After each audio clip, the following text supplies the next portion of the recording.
11 फरवरी 1968।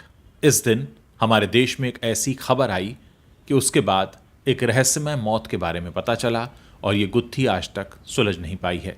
मैं बात कर रहा हूं पंडित दीनदयाल उपाध्याय की मौत की।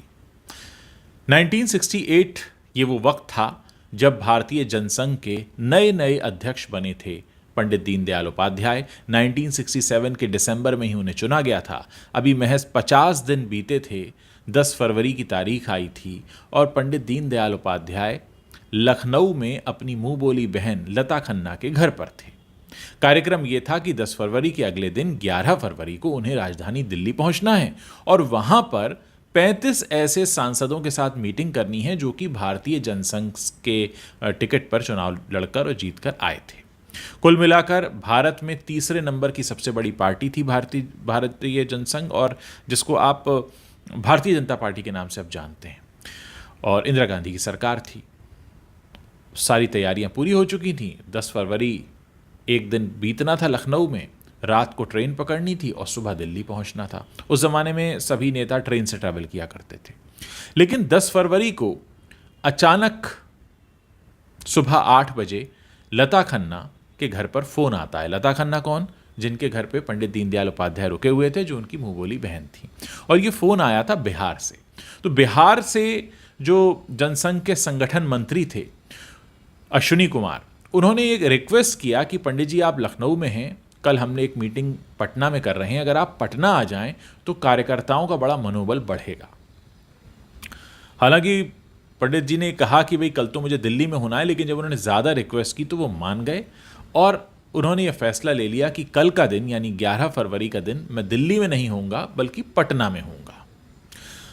ये फैसला 10 फरवरी की सुबह 8 बजे लिया जाता है। उन्होंने अपनी पार्टी को इन्फॉर्म किया। आनन फानन में उनका टिकट कराया गया पठानकोट सियालदह एक्सप्रेस में, जो कि शाम 7 बजे लखनऊ से चलकर सुबह 6 बजे पटना पहुंचती थी।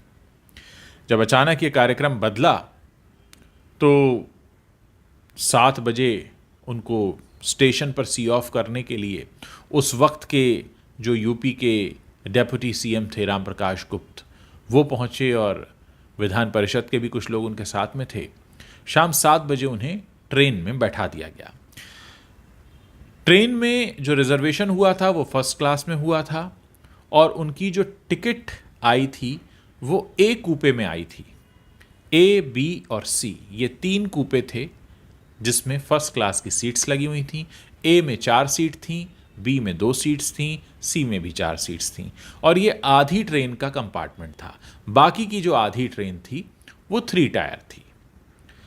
ऐसा आपने अभी भी देखा होगा, आजकल भी जो ट्रेनें चलती हैं कई बार आधा डिब्बा जो होता है, आधा कंपार्टमेंट जो होता है वो फर्स्ट क्लास का होता है, बाकी 2 टियर होते हैं आजकल। जैसे ही ये ट्रेन में सवार हुए 7 बजे तो इनको पता चला कि बी कूपे में 2 ही सीट्स हैं और वहाँ पर एक विधान परिषद के सदस्य हैं जिनको वो जानते थे, गौरी शंकर।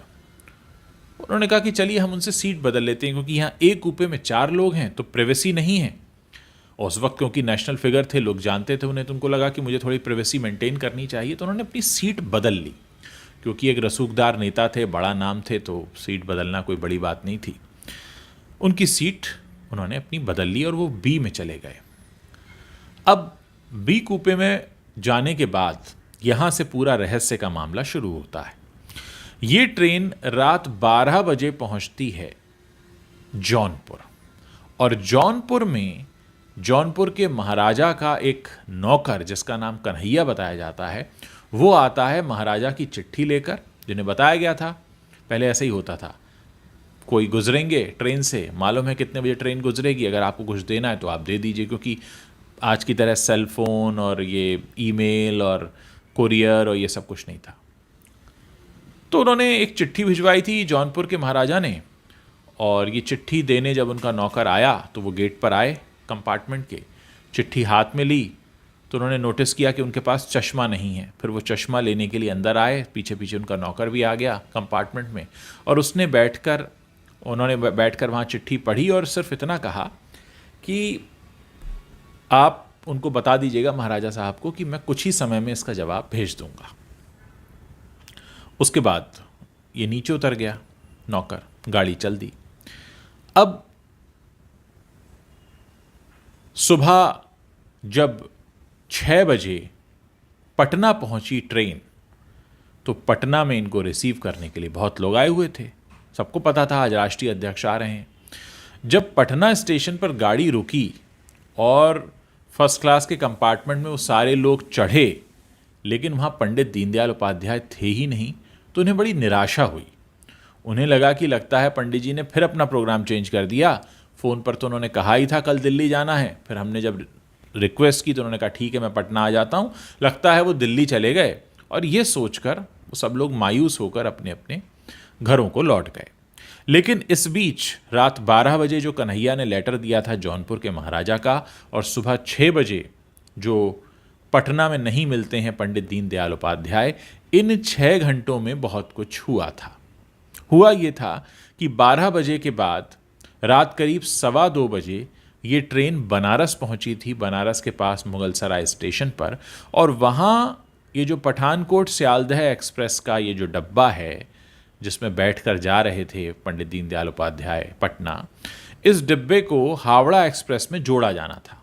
और ये जो शंटिंग का काम था वो रोज़ाना होता था। इसी तरह पठानकोट सियालदह एक्सप्रेस के कुछ डिब्बे हावड़ा एक्सप्रेस में जोड़े जाते थे, और इस पूरे काम में आधे घंटे का समय लगता था। यानी 2:15 के आसपास वक्त तय था कि रात में मुगलसराय पहुंचेगी ये ट्रेन, और 2:50 के बीच आधे घंटे में ये सारा काम हो जाना है।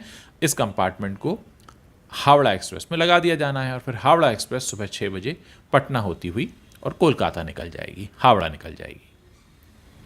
असल में हुआ ये था कि रात करीब 3:30 बजे के आसपास, कहते हैं कि मुगलसराय स्टेशन पर काम करने वाले एक लाइनमैन ने, जो पटरियों पर काम करते हैं, उन्होंने एक लाश देखी मुगलसराय यार्ड के पास में। उसने तुरंत सूचना दी स्टेशन मास्टर को, स्टेशन मास्टर ने पुलिस को सूचना दी, सब कुछ पुलिस आ गई, सब कुछ होने लगा।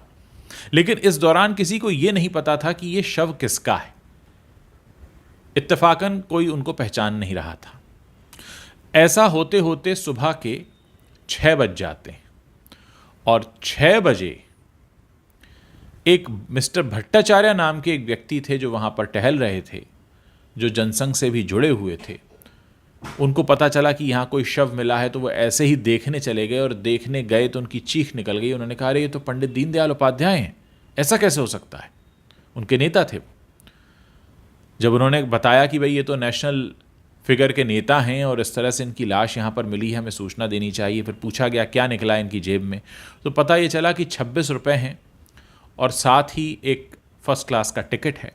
उस टिकट नंबर के आधार पर यही मिस्टर भट्टाचार्य ने दिल्ली फ़ोन किया, बताया अपनी पार्टी के लोगों की पता कीजिए टिकट किसको इशू हुआ है। तो पता लगा कि हाँ ये टिकट तो पंडित दीनदयाल उपाध्याय को ही इशू हुआ है, और ऐसे ऐसे वो पटना जाने वाले थे। उसके बाद पूरी पुलिस हरकत में आती है, उनका काफ़ी चेकिंग की जाती है और क्या क्या है। इस दौरान में अब हड़कंप मच गया। सुबह 6 बजे जब ये पता चला कि ये जो लाश है ये पंडित दीनदयाल उपाध्याय की है, और पटना में लोग ये सोच रहे हैं कि वो शायद दिल्ली चले गए होंगे। उस वक्त वो जो ट्रेन थी वो मोकामा नाम के एक स्टेशन से होकर गुजर रही थी, और मोकामा में भी उनकी पार्टी के लोग थे। कहा गया कि भाई मोकामा में जब ट्रेन रुकेगी तो जाकर चेक करो उस बोगी में क्या है। तो जाकर जब चेक किया गया तो उस बोगी में एक लावारिस बैग मिला, बी कूपे में। उस बैग को अपनी हिरासत में ले लिया गया, पुलिस को दिया गया। बाद में पता चला कि ये बैग जो है वो पंडित दीनदयाल उपाध्याय का ही है। अब उस ट्रेन में यात्रा करने वाले लोगों से पूछताछ शुरू हुई, सरकार पर दबाव बनना शुरू हुआ। सरकार इंदिरा गांधी की थी, कांग्रेस की थी, ये जनसंघ के नेशनल लीडर थे, कि रातों रात अचानक ऐसा क्या हुआ। बहुत सी बातें सामने आईं, लेकिन कभी ये पता नहीं चल पाया कि आखिर हुआ क्या था। एक बात जो पता चली वो ये कि मुगलसराय स्टेशन पर लालता सिंह नाम के एक व्यक्ति को उनके कंपार्टमेंट में से एक बिस्तर ले जाते हुए किसी ने देखा था। लालता से जब पूछताछ हुई तो उसने कहा कि कोई राम अवध नाम का व्यक्ति था, उसने मुझसे कहा कि वहाँ बिस्तर पड़ा है वो तुम ले आओ, और उसने कहा कि वहाँ जो उसमें यात्रा कर रहे हैं वो उतर चुके हैं। अब ये सब मुगलसराय स्टेशन पर हो रहा है, लाश मिलती है मुगलसराय के यार्ड में। तो क्या पहले ही सब कुछ हो चुका था, बाद में लाश वहाँ तक पहुँची? ये सवाल भी अधूरा रह गया। उस ट्रेन में सफ़र करने वाले सभी लोगों से सीबीआई ने भी पूछताछ की, क्योंकि ये मामला बाद में सीबीआई तक भी गया। एक ने ये कहा कि इसी ट्रेन में कोई मेजर शर्मा यात्रा कर रहे थे, उन्होंने कहा था बनारस आ जाए तो हमको उठा देना, मैं उन्हें उठाने गया तो वो गायब थे। तरह तरह की बातें लोगों ने कहीं। एक मुगलसराय स्टेशन पर एक व्यक्ति ऐसा भी मिला, कहते हैं, जिसने कहा कि मुझे किसी ने 400 रुपये ऑफ़र किए थे कि इस कंपार्टमेंट को मैं और आधे घंटे रोक कर रखूं। अब वो व्यक्ति कौन था, क्यों चाहता था कि 400 रुपये वो ले लूँ मैं और उस कंपार्टमेंट को आधे घंटे रोकूं, कुछ पता नहीं चल पाया। सीबीआई ने अपनी शुरुआती जांच में ये कहा कि ये मामला चोरी का है और चोरी का विरोध करने पर इनकी मौत हुई। लेकिन अदालत ने इन सारी बातों को नहीं माना, क्योंकि जो व्यक्ति चोरी करने आया है वो उनकी जेब में 26 रुपये क्यों छोड़ेगा, उनके हाथ में 5 रुपये क्यों छोड़ेगा, और सबसे बड़ी बात उनका बैग क्यों छोड़ेगा? और आखिर वो कौन था जिसे ये पता था कि अब इस बिस्तर की यहाँ कोई ज़रूरत नहीं है? तो अगर कोई उठाई गिरा चोर घुसा है, वो तो सामान छीन झपट के भागेगा। जो पोस्टमार्टम रिपोर्ट आई उसमें कहा गया कि इनकी मृत्यु ट्रेन से गिरने से हुई है, तो यानी चलती ट्रेन से उन्हें फेंका गया, तभी उनकी लाश जो थी वो यार्ड के पास मिली। तो कुल मिलाकर बहुत सारे साल अब तक गुजर चुके हैं, करीब 54 साल हो चुके हैं, 54 ईयर्स हो चुके हैं। अभी तक जितनी भी जांच हुई, एक सदस्यीय पैनल भी बैठाया गया, बहुत सी बातें हुई।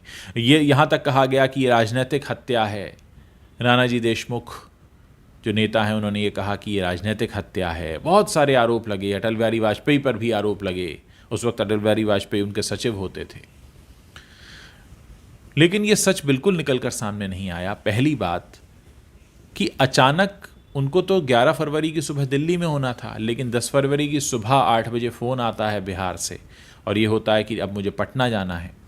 फिर आनन फानन में टिकट बुक होती है। टिकट बुक होने के बाद सीट चेंज होती है।